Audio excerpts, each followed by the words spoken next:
Let's jump straight into the questions. I always love to start by asking about a recent fascination. What have you been fascinated or obsessed by recently? What can't you stop thinking about?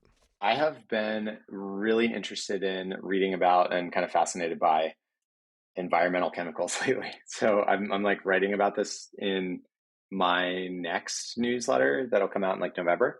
But I effectively think that the explosion in environmental chemicals that we're exposed to on a for most people on like a daily basis is quite possibly responsible for like a huge number of things around like autoimmune conditions, allergies, obesity, is all like the explosion in chronic conditions that we see.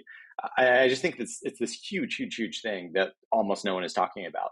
And so that's been like a recent fascination for me for sure. Yeah, I know one of the points you make in one of your newsletters I read to prepare for this was around lead causing potentially a wave of crime in the 80s and 90s, which honestly I was like, what? Yeah. Is that one of the things? And can you talk a Yeah. little bit So, about so that? that's something called the lead crime hypothesis, which is basically this idea that if you look at like crime data, basically, it correlates exceptionally strongly with the prevalence of lead in the water supply. And so people like there was this big thing in New York and many of like the inner cities in the 90s that where people are like, oh my God, crime is exploding, what's going on? And then it sort of just stopped. And very famously, like the original authors of Freakonomics, when it came out in like the early to mid 2000s, they posited that it was due to, I believe, like abortions catching up and basically like low risk and like high like pregnancies that were from lower income people where babies were more likely to be um, to have criminal activity or whatever. Like that seemed they said did it. I actually think that the lead crime hypothesis seems to fit much much better, where basically if you expose like prisoners, kids, people in other countries, whatever, like lead has extremely well known neurotoxic effects and it massively impacts behavior.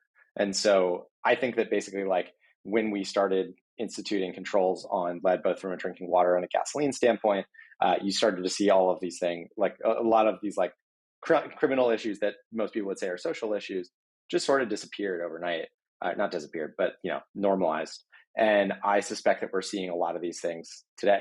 Like I think that we have a lot of these environmental contaminants that are impacting testosterone, fertility, autoimmune things, all like the massive, massive gamut of things that basically is due to environmental toxins that we don't fully understand and like can't really measure right now. So yeah, that's my depressing thing I've been into lately. No, I mean, it's fascinating. We will link to the research that you cite and link to in your newspaper in the show notes for people that want to learn more. It's fascinating. And I think it's also fascinating that it's changing so quickly. Like one of the things I remember reading about, I've got a filling in one of my teeth that, of course, I got in the 90s that has, I think, lead or something like that in there. And there's a bunch of weird stuff, like even getting an MRI can cause it to emit. And so then you might get a burst of these toxins in your body. So I don't know. It's just fascinating. Lead's an interesting example. Tooth filling's an interesting example, but it's a long, long Totally. list. Yeah. There's an endless list practically.